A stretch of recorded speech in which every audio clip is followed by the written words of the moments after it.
Hello everyone, welcome to this session. मेरा नाम है विष्णु दत्त। आज की वीडियो को शुरू करते हैं। पीवाईक्यू हमने शुरू किए थे सोल्व करने और 2023 का पेपर हमने खत्म कर दिया है, कंप्लीट सोल्व कर लिया था। 4 पार्ट में हमने सोल्व किया। अब हम 23 के बाद 2022 का पेपर सोल्व करेंगे और ये मैथ के क्वेश्चन रहेंगे सिर्फ। इसका ये पार्ट 1 है, इसको भी हम 2 से 3 पार्ट में कवर करेंगे। ठीक है, तो चलिए फिर शुरू करते हैं बिना किसी देरी के। पीवाईक्यू बड़ा अहम रोल अदा करते हैं आपकी अंडरस्टैंडिंग में कि पेपर में सवाल कैसे आ रहे हैं, उनको कैसे सोल्व करना है। तो इसलिए इस वीडियो को एंड तक जरूर देखिएगा। शुरू करने से पहले एक बहुत ही खूबसूरत information regarding this comprehensive guide book. इस गाइड बुक में आपको हर एक इन्फॉर्मेशन मिलती है कि आपके एग्जाम का पैटर्न है, क्या सिलेबस है, किस टॉपिक से कितने क्वेश्चन आ रहे हैं, कौन से टॉपिक लीस्ट इंपॉर्टेंट है, कौन से मोस्ट इंपॉर्टेंट है। तो इसको जरूर पढ़िएगा, आपको बहुत बेहतरीन फायदा होगा और एब्सोल्युटली फ्री है। इसी वीडियो के डिस्क्रिप्शन में इसका लिंक है। स्ट्रेटेजी सोर्सेज कहाँ से प्रिपेयर करना चाहिए, सब कुछ है इस गाइड बुक में। एक बार इसको जरूर डाउनलोड करिए। शुरू करते हैं। तो पहला सवाल आप सबकी स्क्रीन पे है। पीवाईक्यू आपको एक आइडिया देते हैं कि एग्जाम में कैसी चीजें आ रही हैं। 23 का पेपर निसंदेह बहुत टफ था, लेकिन उसके मुकाबले में आगे वाले पेपर इतने टफ नहीं थे। तो धीरे धीरे एग्जाम का लेवल बढ़ रहा है, इस बात को ध्यान में रख के प्रिपेयर करें।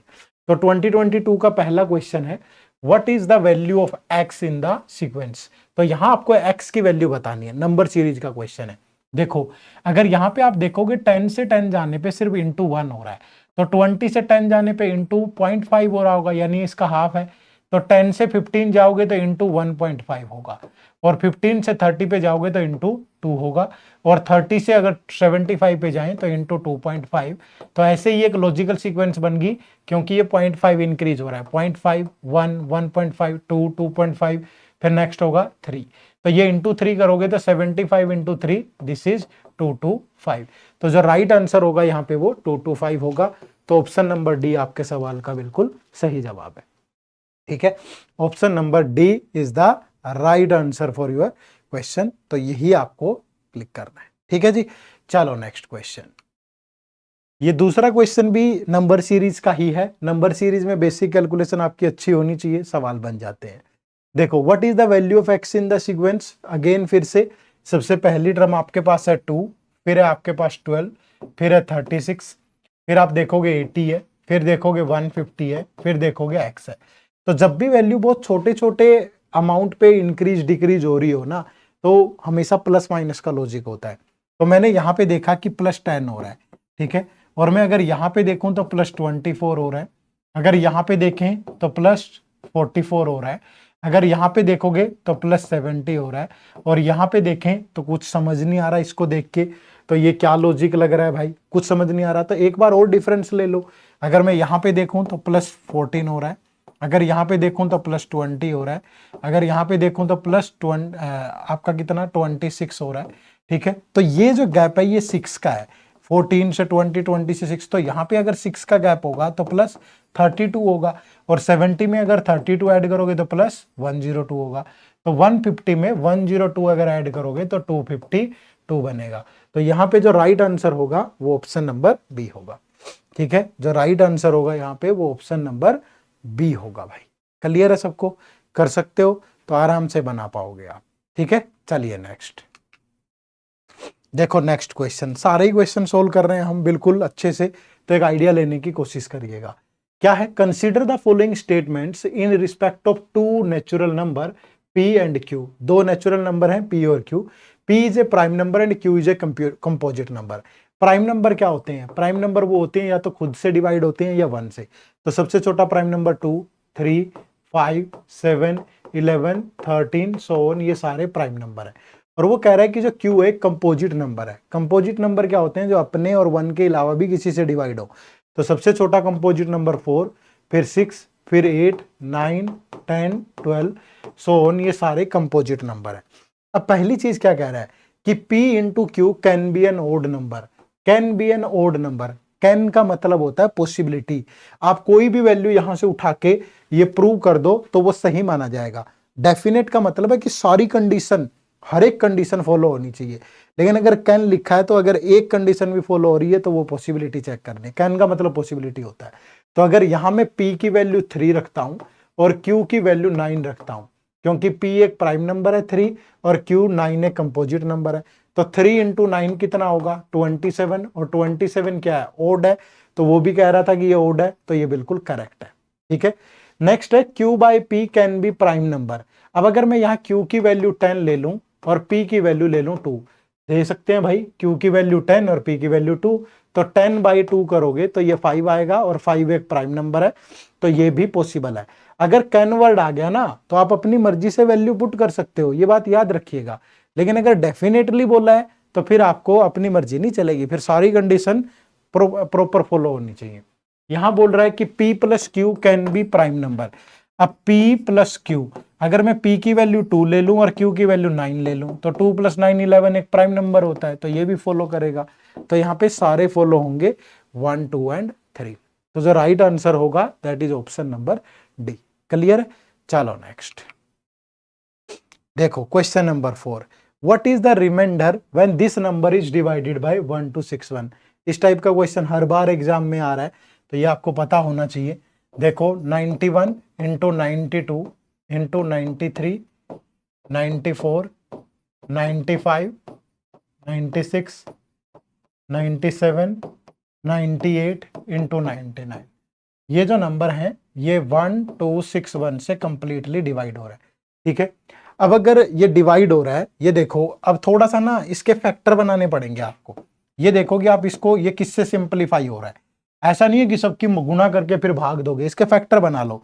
जैसे ये 2 से डिवाइड नहीं हो रहा, 3 6 2 8 4 5 6 7 8 9 10 11 12, सिर्फ 13 से डिवाइड हो रहा है ये। जैसे ही मैं इसको 13 से डिवाइड करूंगा, 13 9 जा 117, फिर 13 7 जा, तो यानी ये 13 से ब्रेक होगा। अगर ये 13 से सिंपलीफाई होगा तो ये 97, और 13 से गया 7, तो 13 को यहां लिख लो इनटू, फिर ये 97 से 97 हो गया।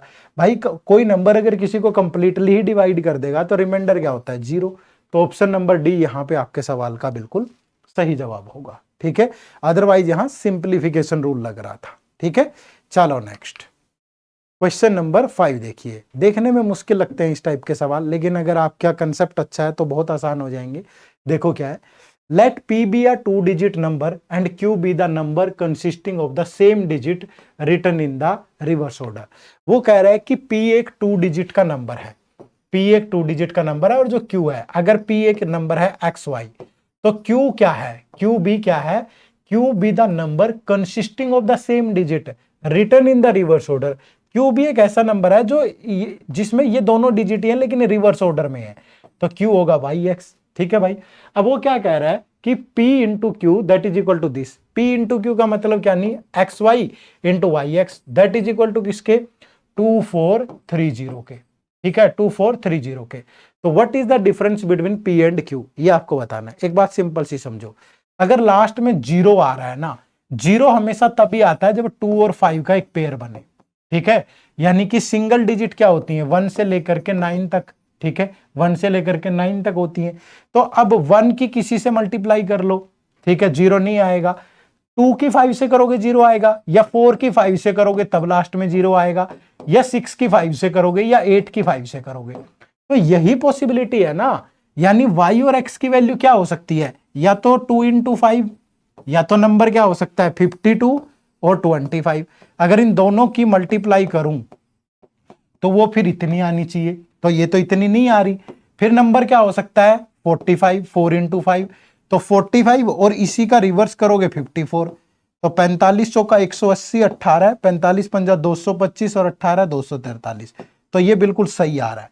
तो वो नंबर क्या है, वो नंबर है 54 और 45 है। तो वो क्या कह रहा है कि अगर P 54 है और Q 45 है, तो दोनों का डिफरेंस क्या होगा, तो दोनों का डिफरेंस है 9 आपका बिल्कुल राइट आंसर होगा, ऑप्शन नंबर डी। या आप बाकी भी चेक कर सकते हो कि नंबर 65 भी हो सकता है, लेकिन 65 इंटू 56 करोगे तो ये तो 3000 से भी ज्यादा बन गया। 85 इंटू 58 करोगे तो वो भी 4000 से ज्यादा बन गया। तो एक ही वैल्यू सेटिस्फाई करेगी। तो बहुत बार ना छोटी छोटी चीजें भी आपको बहुत मतलब जबरदस्त फायदा देती है एग्जाम में। ठीक है, अगर आपको देखो यहाँ पे अगर सिंपल कंसेप्ट पता है ना यूनिट डिजिट का, कि लास्ट में अगर 0 आ रहा है तो 2 और 5 का पेयर चाहिए, और हो गया सोल्व, है ना। तो ये कंसेप्ट की ताकत है, कंसेप्ट पे ध्यान दिया करो हमेशा। ठीक है, चलो नेक्स्ट क्वेश्चन देखो क्या कह रहा है। कि how many 3 digit natural number without repetition of digits are there such that each digit is odd and the number is divisible 5। कह रहा है कि 3 डिजिट के कितने नंबर पॉसिबल है। तो मान लीजिए ये वो 3 डिजिट का नंबर है, ठीक है भाई। वो कह रहा है कि सारी डिजिट ओड हो। अब डिजिट क्या हो सकती हैं? 1, 3, 5, 7, 9, यही होती है डिजिट। तो भाई ओड होनी चाहिए, तो यही है ओड डिजिट, तो यही होती है सारी की सारी। और नंबर इज डिविजिबल बाय 5। अगर नंबर 5 का डिविजिबल है तो लास्ट में यहां 5 होना चाहिए, तभी तो वो डिविजिबल होगा 5 का, अदरवाइज तो होगा नहीं। तो यानी यूनिट प्लेस पे सिर्फ एक ही डिजिट आ सकती है। तो यहां तो फिर एक डिजिट यहां आ गई, तो टोटल 5 में से फिर एक तो यहां चली गई, तो यहां 4 कोई में से कोई भी एक आ सकती है। और यहां जो बचेंगे उन 3 में से कोई भी एक आ सकती है। यहां सिर्फ 5 आएगा, लेकिन यहां 1, 3, 7, 9 में से कोई भी आ सकता है ना। तो कोई भी आ सकता है, मतलब 4p1। जब आप इसे सोल्व करोगे तो फिर ये क्या बनेगा? 4 factorial divide by 4 minus 1 factorial. ठीक है, तो 4 फैक्टोरियल डिवाइड बाय 3 फैक्टोरियल, तो 4 ही तो आएगा ना। ठीक है, तो फिर इनमें से भी एक नंबर यूज हो जाएगा, तो इसके पास 3 ही ऑप्शन बचेंगे। तो ये कितने बन सकते हैं ऐसे नंबर? 3 इंटू 4 इंटू 1, तो 12 नंबर ऐसे पॉसिबल है। तो जो राइट आंसर होगा यहाँ वो ऑप्शन नंबर बी होगा। ठीक है, option number B is the right answer. Clear है? चलो नेक्स्ट क्वेश्चन नंबर 7 देखो क्या है। Let A B and C represent distinct non zero digit. Distinct का मतलब होता है अलग अलग, नॉन जीरो का मतलब है 1 से लेके 9 तक। Suppose x is the sum of all possible 3 digit number formed by A B and C without repetition. ठीक है, बिना रिपीटेशन के हैं। क्या है? A B C represent distinct non zero digit. Suppose x is the sum of all possible 3 digit number formed by A B and C without repetition. ठीक है भाई, विदाउट रिपीटेशन है, जीरो नहीं है, लेकिन एबीसी की वैल्यू कुछ भी हो सकती है। ठीक है, 1 से लेके 9 तक कुछ भी हो सकती है। अब कंसीडर द फॉलोइंग स्टेटमेंट। पहला क्या कह रहा है statement? The 4 digit least value of x is this. अगर लीस्ट वैल्यू बोला है ना, तो वो डिजिट छोटे से छोटी से ही बनेगा। जो भी नंबर बनेगा वो छोटी छोटी डिजिट से ही बनेगा। और जीरो को छोड़ने के बाद छोटी डिजिट क्या बचगी? 1, 2 और 3। ठीक है, तो इनसे बनने वाले नंबर का सम जो है वो x है, और उसकी वैल्यू इतनी आनी चाहिए।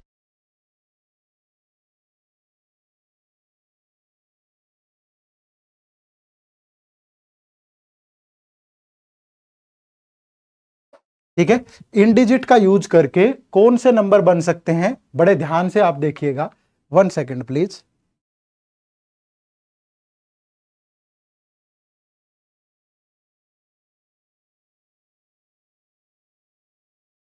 विजिबल है सबको? ठीक है, तो इन डिजिट का यूज करके कौन सा नंबर बन सकता है 1, 2, 3 का? 1 सेकेंड और दीजिएगा मुझे।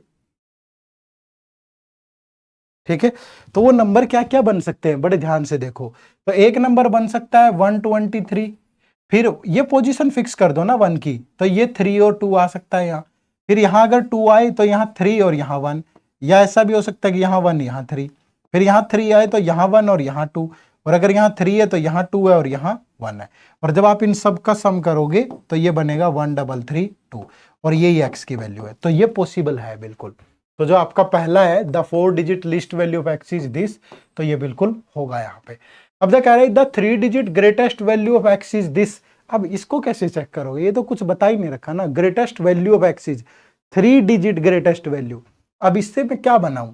ठीक है, इसको चेक करना पॉसिबल ही नहीं है। किस तरीके से चेक करोगे कि कितने नंबर बन सकते हैं? कोई भी ले लो, जब छोटी से छोटी डिजिट यूज करके इतना बन रहा है, तो बड़ी डिजिट यूज करके तो कैसे ही बनेगा ग्रेटेस्ट? ठीक है, तो ये नहीं होगा, इसलिए यहां पे सिर्फ एक ही करेक्ट है, that is why the answer is option number A. ठीक है, option number A is the right answer. चलो नेक्स्ट देखो।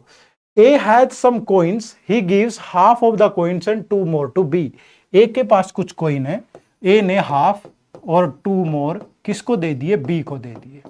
ठीक है, फिर क्या कह रहा है? B gives half of the coins and 2 more to C.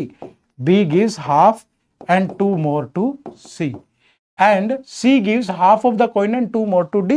C ने half और 2 more to किसको दे दिए? D को। ठीक है, अब क्या कह रहा है? The number of coins D has now is the smallest 2 digit number. Smallest 2 digit number, तो स्मॉलेस्ट 2 डिजिट नंबर क्या होता है 10, तो डी की वैल्यू क्या है 10। अगर डी की वैल्यू 10 है तो ये c/2, ये 2 उधर जाके माइनस होगा तो 8, तो c की वैल्यू कितनी आ जाएगी 16। ठीक है, और अगर यहां रख दोगे c की वैल्यू 16 तो ये 2 उधर जाके माइनस होगा तो b/2 इज इक्वल टू 14, तो b की वैल्यू क्या आ जाएगी 28। और जब यहां रखोगे 28 तो 2 उधर जाके माइनस होगा तो a/2 इज इक्वल टू 26, तो a की वैल्यू क्या होगी 52। ठीक है, तो how many coins does A have in the beginning, तो ए के पास कितना है 52 है। बिल्कुल सिंपल सी कैलकुलेशन है, बस उसी को देखना था और आप आराम से सॉल्व कर सकते। ठीक है, चलो नेक्स्ट क्वेश्चन देखो। On one side of A 1.01 kilometre long road, ठीक है, एक लॉन्ग रोड है और उस रोड की जो लेंथ है ये 1.01 किलोमीटर है। तो पहले तो अगर मैं इसको मीटर में बदल दूं तो 10.1 इंटू कितना होगा 1000, क्योंकि 1 किलोमीटर में कितने मीटर होते हैं 1000 मीटर, तो ये बन गया 1010। ठीक है, ये बन जाएगा 1010। ठीक है भाई, उसके बाद 101 plants are planted at equal distance of each other. 101 plant, तो 101 प्लांट का मतलब क्या है कि पहला प्लांट यहां लगा, ठीक है, ये फर्स्ट प्लांट है भाई, तो यहां लगेगा सेकंड प्लांट, फिर यहां लगेगा थर्ड प्लांट। ठीक है, आप ये देखो कि अगर मैं कहूं कि ये एक पार्ट है तो 2 प्लांट के बीच में 1 पार्ट का डिफरेंस है, फिर ये 1 पार्ट का डिफरेंस है। अगर 3 प्लांट लगे तो 2 पार्ट का डिफरेंस है। तो जब टोटल 101 प्लांट लगेंगे तो जो टोटल डिफरेंस बनेगा ना, डिफरेंस वो 100 पार्ट का बनेगा। ठीक है, क्योंकि ये भी इंक्लूड है और ये भी इंक्लूड है। ठीक है, 2 पार्ट तो बीच में तो गैप अगर है तो वो 100 पार्ट का ही डिफरेंस होगा ना। एक प्लांट यहां लगा दिया, एक यहां, तो 2 प्लांट लग गए, नहीं डिफरेंस तो एक ही पार्ट का है। 3 प्लांट लगे तब 2 का है, 4 लगेंगे 3 का है, तो 101 लगेंगे तो 100 पार्ट का डिफरेंस होगा। यानी हर एक पार्ट की वैल्यू, अगर 100 पार्ट की वैल्यू कितनी है 1010 मीटर, तो एक पार्ट की वैल्यू कितनी होगी भाई 1010/100, तो यानी कि 10.1 मीटर पे हर एक 2 पेड़ लगे हुए हैं ऐसे। यानी ये जो इतना डिस्टेंस है ये कितना है 10.1 मीटर का है। अब वो कह रहा है कि what is the total distance between 5 conjugative plant, तो जब 5 ही प्लांट लगेंगे तो ये लग गए 1 2 3 4 और 5, तो ये कितना डिस्टेंस होगा 10.1, ये भी 10.1, ये भी 10.1 और ये भी 10.1, यानी कि टोटल 4 पार्ट का ही तो डिफरेंस होगा ना, 1 2 3 4, क्योंकि 5 प्लांट है तो 4 गुना 10.1, तो ये जो डिस्टेंस होगा ये 40.4 मीटर का होगा। ठीक है, तो यानी कि जो ऑप्शन नंबर बी है वो आपके सवाल का बिल्कुल सही जवाब होगा। ठीक है, समझ पा रहे हो कि नहीं, मुश्किल नहीं है, आसान है, बस वो एक यहाँ थॉट प्रोसेस चाहिए। और ये सारी चीजें बेसिकली हमने पढ़ाई हुई है, हमारी प्लेलिस्ट खोलिए मैथ की हमारे ही चैनल पे, चैनल को सब्सक्राइब कर लो, बहुत वीडियोज आती रहेंगी, और प्लेलिस्ट खोलो वहां पे बेसिक कंसेप्चुअल वीडियो भी बहुत पढ़ा रखी। ठीक है, चलो ये एक सवाल आपके लिए है, मुश्किल नहीं है लेकिन है आपके लिए। ठीक है, आंसर मैच कर लेना, आंसर ऑप्शन नंबर डी होगा, बता रहा हूं, लेकिन थोड़ी मेहनत आपको भी करनी चाहिए, सिर्फ मुझसे थोड़ा करवाओगे। ठीक है, तो मैं आपको एक आध क्वेश्चन होमवर्क देता रहता हूं ताकि आप भी थोड़ा एग्जीक्यूट करते रहे। ठीक है, चलो तो बहुत बहुत शुक्रिया आप सबका। और ये हमारा यूपीएससी सीसेट का मास्टर कोर्स है। जिन बच्चों को लगता है कि मुझे जल्दी करना है, ठीक है, मुझे मेरी क्वेरी भी रिजॉल्व हो जाए, मुझे अच्छे क्वेश्चन प्रैक्टिस को भी मिल जाएं, पिछले 10 साल के पीवाईक्यू भी कवर्ड हो, सारी चीज़ें बिल्कुल बेसिक से पढ़ाई हो, तो आप हमारे इस कोर्स में आइएगा। ठीक है, यहाँ पे हम आपको सीसेट सिर्फ 100 घंटे में प्रिपेयर करवाएंगे, जिसमें आपकी कंसेप्ट क्लासेज भी होंगी बेसिक से यूपीएससी लेवल, टेस्ट सीरीज में topic wise sectional full length हर टाइप का टेस्ट होगा, वीकली लाइव डाउट सेशन होंगे और लाइव रिवीजन क्लासेज होंगी। तो ये सारी चीज़ें आपके इसमें रहने वाली हैं और ये इस बैच की फैकल्टी हैं। आप डेमो क्लास वगैरह लगा सकते हो, कोर्स का लिंक इसी वीडियो के डिस्क्रिप्शन में है। कोर्स खरीदने से नहीं होता है, अगर आप में मेहनत करने का जज्बा है, आपको लगता है कि सीसेट इस बार फोड़ना ही है किसी भी कीमत पे, अगर मुश्किल लग रहा है तो आइए मिलकर के सपने को साकार करेंगे। ठीक है, चलो तो आप सबका बहुत बहुत शुक्रिया, थैंक यू वेरी मच। अगली मुलाकात अगली वीडियो में, पार्ट नंबर 1 था, पार्ट नंबर 2 के लिए कल की वीडियो जरूर देखिएगा। ठीक है, bye bye, take care, thank you very much, Jai Hind, जय भारत।